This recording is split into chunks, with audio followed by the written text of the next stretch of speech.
जय हिंद दोस्तों, कैसे हैं आप लोग। चलिए आज हम एक छोटे से टॉपिक के ऊपर बात करने वाले हैं और इम्पोर्टेंट है।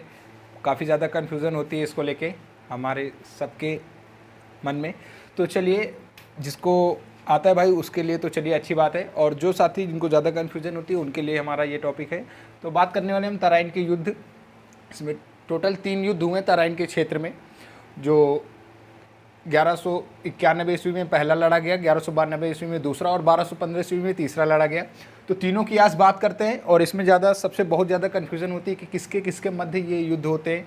2 तो आसानी से आ जाते हैं, लेकिन तीसरा हम लोग काफ़ी ज़्यादा भूल जाते हैं। तो चलिए पहला है हमारा तराइन में कुल युद्ध कितने हुए, प्रथम और दूसरा, द्वितीय और तृतीय, इन तीनों युद्धों की बात करेंगे हम। किसके किसके मध्य होते हैं और कब होते हैं, है ना, क्या कारण होता है इनका, पूरा विस्तार से इनके ऊपर बात करेंगे। देखिए सन तो ज़्यादा इम्पोर्टेंट नहीं है हमारे लिए, है भी, पूछा भी जा सकता है, क्योंकि अधिकतर लोगों को ये सारी चीज़ें तो नॉर्मल सी बात है, आनी ही चाहिए। तो प्रथम युद्ध कब लड़ा जाता है, तो 1192 ईस्वी में, 1191 ईस्वी में प्रथम लड़ा जाता है। यदि आपसे पूछा जाता है द्वितीय युद्ध कब लड़ा गया, तो 1192 ईस्वी में। और यदि आपसे पूछा जाता है तृतीय युद्ध कब लड़ा गया, तो 1193 ईस्वी में। किसके किसके मध्य ये युद्ध लड़े गए, इनकी प्रॉपर बात करेंगे हम। तो चलिए शुरू करते हैं। फिर ये छोटा सा टॉपिक है, और बाकी जो हम नियमित तौर से जो अपनी क्लासेस आगे करते रहते हैं उन पे आगे कल से हम उन पे भी आगे चर्चा अपनी शुरू करेंगे, और काफ़ी आगे तक हम बढ़ भी गए थे धीरे धीरे, है ना। तो चलिए फिर इनकी बात करते हैं। तो पहला हम बात करेंगे तराइन का प्रथम युद्ध। पूरी बातें इसमें डिटेल से करेंगे, है ना, इस युद्ध में क्या क्या होता है, किसके मध्य हुआ, तो उनकी बात करते हैं। इसमें थोड़ा सा हमने आपको बताया कि तराइन के युद्ध टोटल हुए 3 युद्ध तराइन के क्षेत्र में लड़े गए। तराइन का क्षेत्र कहाँ पे है, तो थानेश्वर हरियाणा करनाल जिले में स्थित है, जिसे कुरुक्षेत्र भी कहा जाता है। तो चलिए प्रथम युद्ध तराइन का प्रथम युद्ध,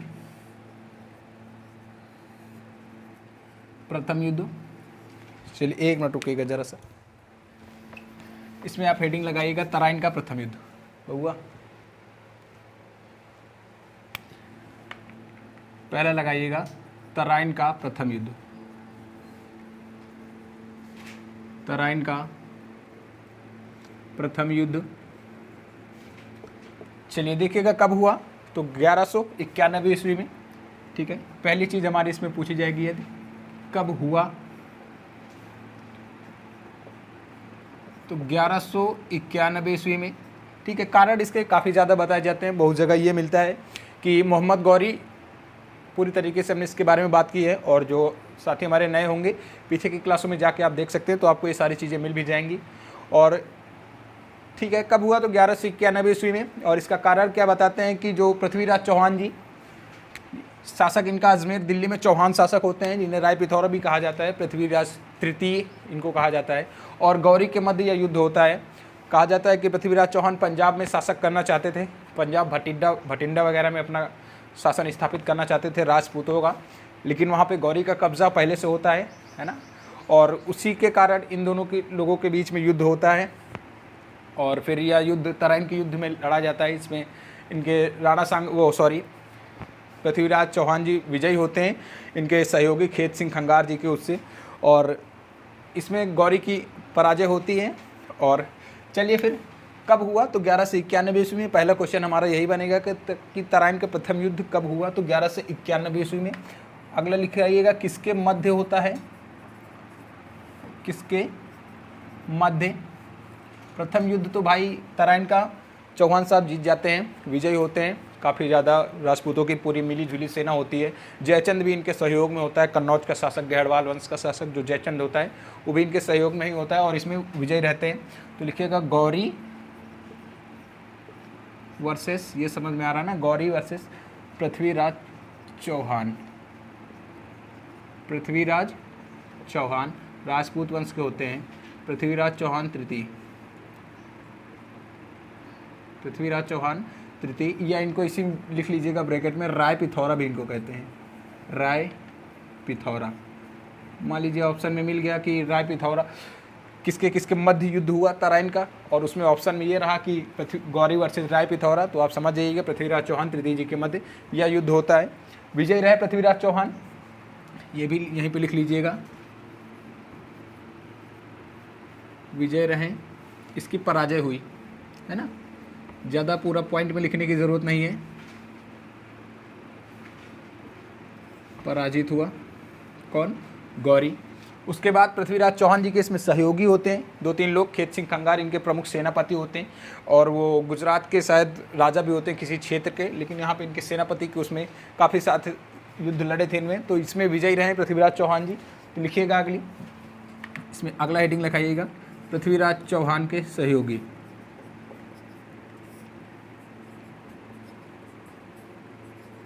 पृथ्वीराज चौहान के सहयोगी। इनके सहयोगी कौन होते हैं? खेत सिंह खंगार। लिखेगा सेनापति, सेनापति के रूप में युद्ध करते हैं। काफ़ी सारे युद्ध इन लोगों ने साथ में लड़े और विजय भी रहे। तो लिखिएगा खेत सिंह खंगार। ये इनके प्रमुख सेनापति होते हैं पृथ्वीराज चौहान जी के, खेत सिंह खंगार। और इनके खेत सिंह खंगार जी के भी 2 सहयोगी होते हैं, इसमें भी लिखिएगा खेत सिंह खंगार के 2 सहयोगी। इनके 2 सहयोगी कौन कौन से होते हैं? तो पहले होते हैं गोविंद राज, इन्होंने भी भाई इनकी मदद की, गोविंद राज। और दूसरे होते हैं खांदेराव, खांदेराव। इन 2 लोगों ने इनकी मदद की। तो प्रथम युद्ध समझ में आया। यदि आपसे पूछा जाता है, हमसे क्वेश्चन पहला पूछा जाएगा कि किसके किसके मध्य हुआ, तो पृथ्वीराज चौहान और मोहम्मद गौरी के बीच युद्ध होता है। कब हुआ? तो 1191 ईस्वी में। आगे बात करते हैं इसके कहाँ पे लड़ा गया, तो थानेश्वर और भटिंडा के बीच वाला क्षेत्र हरियाणा करनाल में लड़ा गया है, दिल्ली से लगभग 113 किलोमीटर की दूरी पर। ठीक है, या तरावड़ी उसी को बोल देते हैं, तराइन की युद्ध, तराइन का जो मैदान है उसी को हम क्या तरावड़ी बोल देते हैं, कुरुक्षेत्र वाला युद्ध। चलिए ये पूरा नोट कर लीजिएगा, यदि आपको चीज़ें अच्छी हैं तो नोट करिएगा, नहीं कोई ज़रूरत नहीं, फिर साफ करके हम आगे बढ़ते हैं इसमें।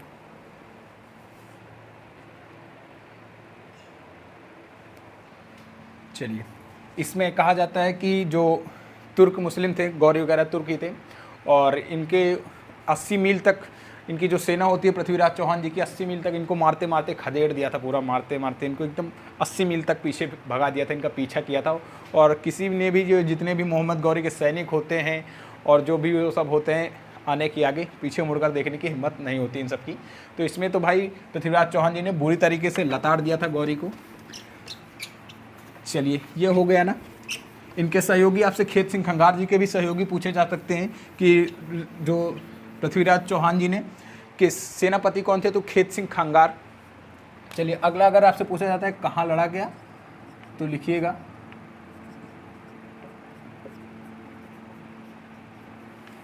थानेश्वर हरियाणा,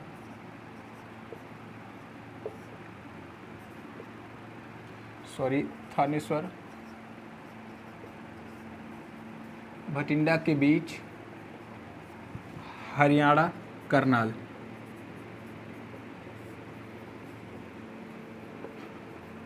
हरियाणा के करनाल जिले में, दिल्ली से लगभग 113 किलोमीटर की दूरी पर लिख लीजिएगा।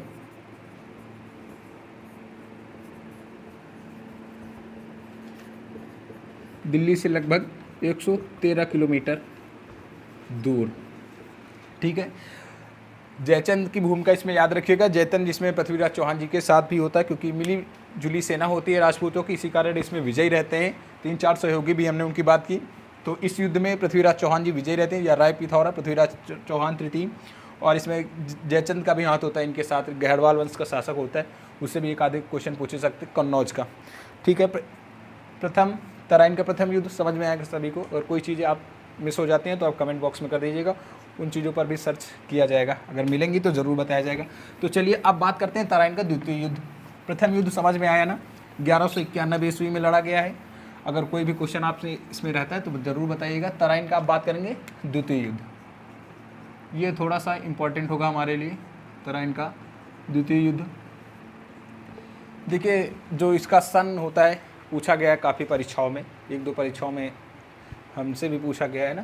तो लिखिएगा कब हुआ, तो कब होता है सभी को पता है, 1 साल बाद ही होता है, तुरंत 1192 ईस्वी में। अब तराइन का युद्ध है तो जाहिर सी बात है लड़ा कहाँ पर गया होगा, तो तराइन जब नाम दिया गया है तो उसी मैदान में लड़ा गया है, थानेश्वर भटिंडा के बीच, हरियाणा के करनाल जिले में, जिसे कुरुक्षेत्र भी बोलते हैं। आजमाबाद भी इसका कहीं कहीं नाम पढ़ने को मिलता है, तो याद रखिएगा। और तरावड़ी कुरुक्षेत्र वाला मैदान होता है इसका।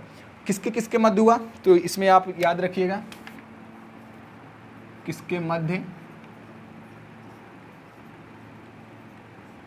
एक मिनट रुकिएगा, चीज़ें आपको न दिख रही जी, किसके मध्य हुआ, तो याद रखिएगा गौरी होता है इसमें भी, और वर्सेस पृथ्वीराज चौहान, पृथ्वीराज चौहान तृतीय, पृथ्वीराज चौहान तृतीय। एक मिनट रुकिएगा, थोड़ा सा बड़ा लिखते हैं इसको। कहीं कहीं पर इनका नाम पृथ्वी तृतीय भी मिलता है। कब लड़ा गया, 1192 ईस्वी में। यदि आपसे पूछा जाता है किसके मध्य लड़ा गया,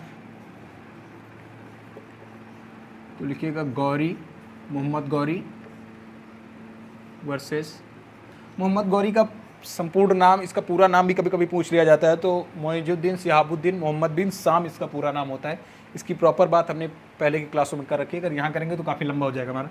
गौरी वर्सेस पृथ्वीराज चौहान, पृथ्वीराज चौहान तृतीय, पृथ्वीराज चौहान तृतीय के मध्य हुआ। इसमें भाई देखिए क्या होता है, इसमें एक कहानी तो सभी ने सुनी होगी कि संयोगिता का अपहरण करते हैं कौन, पृथ्वीराज चौहान जी। प्रेम प्रसंग होता है दोनों लोगों के बीच, और जयचंद या नहीं चाहता है तो पृथ्वीराज चौहान इसका अपहरण करके ले आते हैं। और दूसरी बात ये थी कि भाई अब इसका अपहरण करके लाए पृथ्वीराज चौहान, तो जयचंद इनसे नाराज़ हो जाता है, और जयचंद की इतनी पावर होती नहीं है कि आक्रमण कर सके स्वयं पृथ्वीराज चौहान के ऊपर। तो जयचंद ने क्या किया, जयचंद को पता चला कि अभी भी गौरी पराजित होकर गया है पृथ्वीराज चौहान से, और वह अभी पृथ्वीराज चौहान से बदला लेने की सोच रखता है ना, और इधर जयचंद भी। अब भाई दोनों लोगों ने क्या किया, दोनों लोग मिले आपस में, इन्होंने दूत भेजकर उसके ऊपर संदेशा पहुंचाया गौरी के पास कि भाई हमारी ये समस्या है, ये हमारे साथ हुआ है, और हम पृथ्वीराज चौहान से, आप आइए पृथ्वीराज चौहान से युद्ध लड़िए, हम आपकी मदद करेंगे, और बदले में हम क्यों क्या दिल्ली का राजा बन जाएंगे हम, और गौरी आके युद्ध करके वापस चला जाएगा अपना बदला लेके। लेकिन ऐसा होता नहीं है, और पृथ्वीराज चौहान के ज़्यादा बुरा इनके जयचंद के साथ होगा भी आगे। तो क्या होता है इसमें, पृथ्वीराज जो जयचंद होता है इसने गौरी को आमंत्रित किया कि आप आइए युद्ध करिए और हम आपकी मदद करेंगे। इसमें गौरी आता है। गौरी ने सबसे पहले क्या किया, कीवाम उल मुल्क नामक एक दूत भेजता है गौरी सबसे पहले पृथ्वीराज चौहान के पास कि आप अपनी पराजय स्वीकार कर लीजिए, हमारी शरण में आ जाइए, आपको हम बख्श देंगे। अब पृथ्वीराज चौहान जी कहाँ मानने वाले हैं भाई, है ना, इन्होंने मना कर दिया। दूध भेजने का कारण भी होता है क्योंकि उसको तो पता ही है कि हमारी अंदर से मदद की जा रही है, थोड़ा उकसाया जाए इनको, तो यो और उसमें आके वही गौरी है जिसको अभी तो हमने पराजित किया। 3 लाख की सेना थी इनके पास, इतनी भारी सेना लेके कोई पराजय स्वीकार करेगा अपनी ना, नहीं करेगा।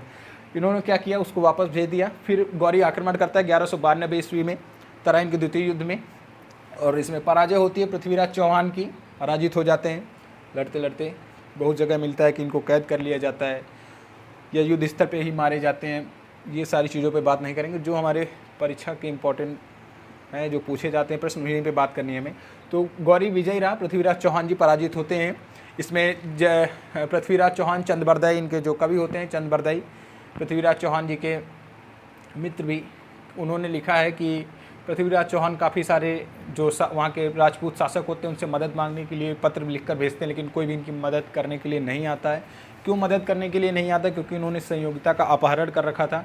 इसी की वजह से काफ़ी सारे जो चौहान शासक होते हैं, जो राजपूत होते हैं, वो भी इनसे नाराज़ थे। तो इसमें पृथ्वीराज चौहान की पराजय होती है। और एक दूसरा सबसे इम्पोर्टेंट क्वेश्चन हमारा ये बनेगा इसमें कि याद रखिएगा गौरी के साथ इसी युद्ध में ख्वाजा मोइनुद्दीन चिश्ती संप्रदाय के जो कह सकते हैं मुनि थे, उनको गौरी काफ़ी ज़्यादा मानते हैं। और काफ़ी ये भी कहा जाता है कि उन्हीं के प्रकोप से इसमें गौरी विजय रहा, पृथ्वीराज चौहान की हार हुई। तो पृथ्वीराज चौहान के साथ क्या हुआ, पराजित हो गए वो भाई। और इसमें गौरी के साथ भारत कौन आता है, तो ख्वाजा मोइनुद्दीन चिश्ती। तो चलिए 2-3 क्वेश्चन इसमें हमारे बनेंगे, तो उनकी भी बात करते हैं। पृथ्वीराज चौहान इसमें लिख लीजिएगा, पराजित हुए।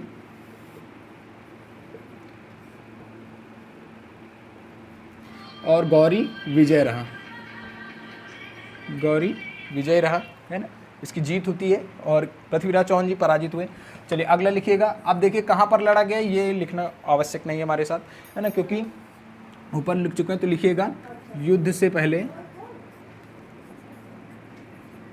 से पहले गौरी ने क्या किया, एक गुलाम भेजा। गौरी ने अपना गुलाम का नाम क्या होता है, तो लिखिएगा कीवाम उल मुल्क को भेजता है पृथ्वीराज चौहान के पास। लिखिएगा गुलाम का नाम पूछा जाएगा। कीवाम उल मुल्क को भेजा, कहाँ पर भेजेगा, पृथ्वीराज चौहान के पास, कि आप आधीनता स्वीकार कर लीजिए, है ना। ये सारी चीज़ें हो गई।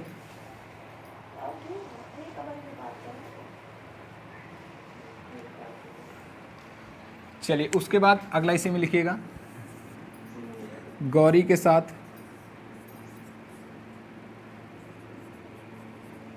भारत कौन आएगा,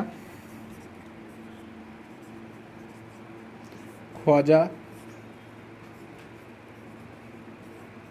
मोइनुद्दीन चिश्ती भारत आए। ठीक है, ख्वाजा मोइनुद्दीन चिश्ती किस युद्ध में भारत आते हैं, तो तराइन के द्वितीय युद्ध में गौरी के साथ चिश्ती संप्रदाय की इन्होंने नींव डाली है भारत में।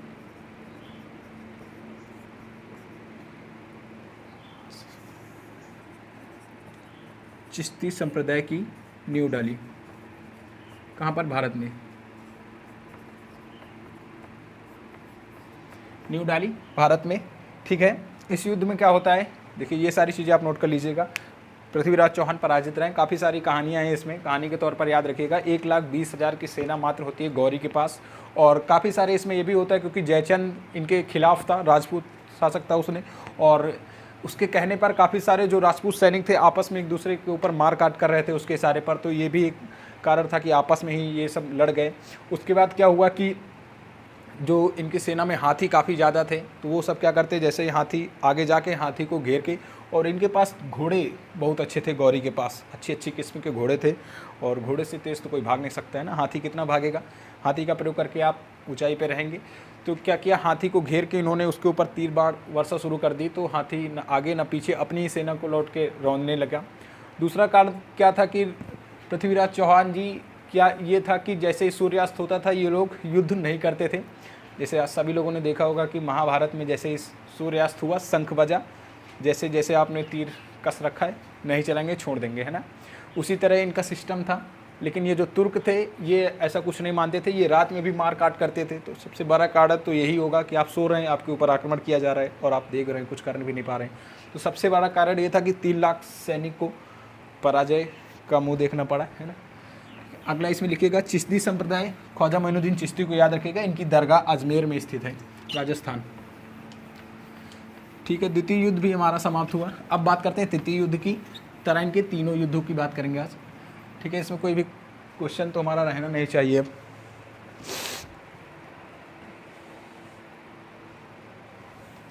और सबसे इम्पोर्टेंट द्वितीय युद्ध यह पड़ता है कि पृथ्वीराज चौहान की हार के बाद उत्तरी भारत में तुर्की राज्य की स्थापना हो जाती है, या तुर्की नींव पड़ जाती है। तो लिखिएगा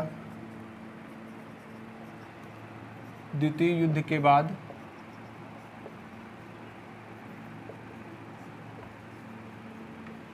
भारत में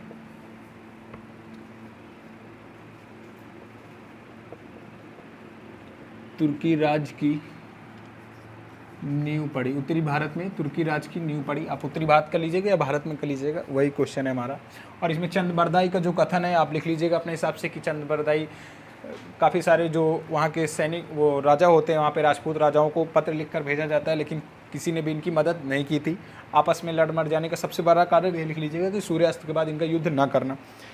तो चलिए ये हो गया, तराइन का द्वितीय युद्ध भी हमारा समाप्त हुआ। चलिए अब बात करते हैं तराइन के तृतीय युद्ध की। तराइन का तृतीय युद्ध कब लड़ा गया, तो 1215 ईस्वी में लड़ा गया। ठीक है, कहाँ पर लड़ा गया, 1215 ईस्वी में। तराइन नाम है तो तराइन के युद्ध में थानेश्वर भटिंडा के मध्य हरियाणा का करनाल जिला, ठीक है।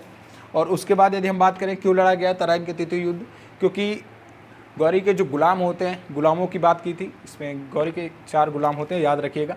पहला यालदौज, कुबाचा और ऐबक, और उसके बाद बख्तियार खिलजी, 4 गुलाम होते हैं। बख्तियार खिलजी तो मर जाता है और गौरी क्या करता है, 1194 ईस्वी में ऐबक को यहाँ का शासक भारत का गवर्नर नियुक्त करके वापस चला जाता है।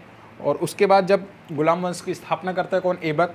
ऐबक ने गुलाम वंश की स्थापना की। उसके बाद ऐबक की मृत्यु के बाद जब इल्तुतमिश उसका दामाद जो होता है वह शासन सत्ता, भाई ऐबक की मृत्यु के बाद शासन सत्ता हथियाने के लिए काफ़ी ज़्यादा झड़प होती है। तो इल्तुतमिश जो होता है, कुबाचा, उधर यालदौज था, कुबाचा थे, तो यालदौज विद्रोह कर रहा था बार बार, उसको भी भाई दिल्ली की सत्ता चाहिए। तो उसी को दबाने के लिए यालदौज और इल्तुतमिश के मध्य यह युद्ध होता है। इसमें ये यालदौज पराजित होता है, इल्तुतमिश विजयी रहा, और इसी के साथ इसको पराजित करने के बाद इसका दिल्ली सल्तनत का सुल्तान बनता है कौन, इल्तुतमिश। चलिए लिखिएगा, 1215 ईस्वी में लड़ा गया, किसके मध्य,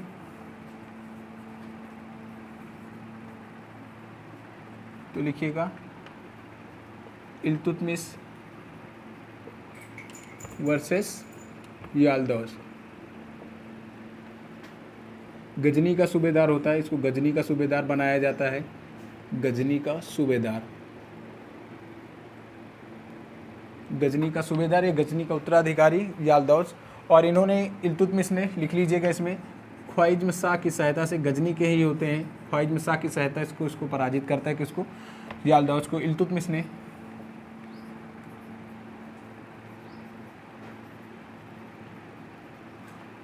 ख्वारिज़्म शाह की सहायता से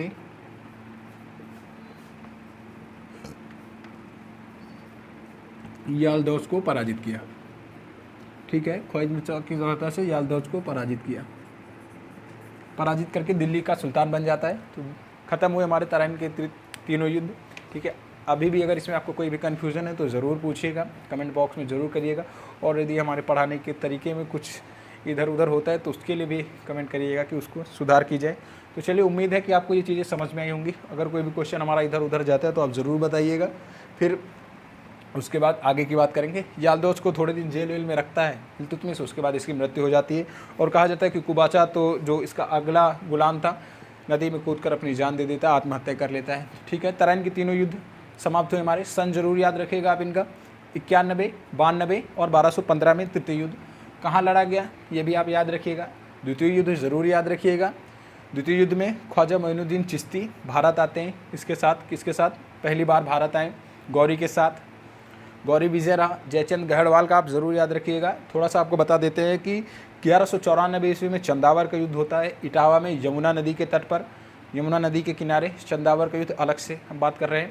और उस युद्ध में क्या होता है कि जयचंद गहड़वाल और गौरी के मध्य युद्ध होता है। गौरी ने जयचंद गहड़वाल को मार दिया, मारने के बाद भारत का गवर्नर बना देता है कुतुबुद्दीन ऐबक को, अपना इसका गुलाम होता है 1194 ईस्वी में, और वह वापस चला जाता है, ठीक है। इसी के बाद जो इसके चारों गुलाम होते हैं, अलग अलग क्षेत्र इसका बांट दिया जाता है। ये होता है चंदावर का युद्ध। इसी में फिर भारत, दिल्ली सल्तनत की स्थापना हो जाती है, और फिर आगे की चीज़ें हमने बात कर ही रखी हैं। तो चलिए, फिर उम्मीद है आपको ये क्लास अच्छी लगी होगी, ठीक है। तो चलिए फिर कल मिलेंगे कुछ नए टॉपिक के साथ, या जो हम बात कर रहे हैं उसी में आगे बढ़ेंगे। चलिए, तब तक के लिए सभी को जय हिंद, जय भारत।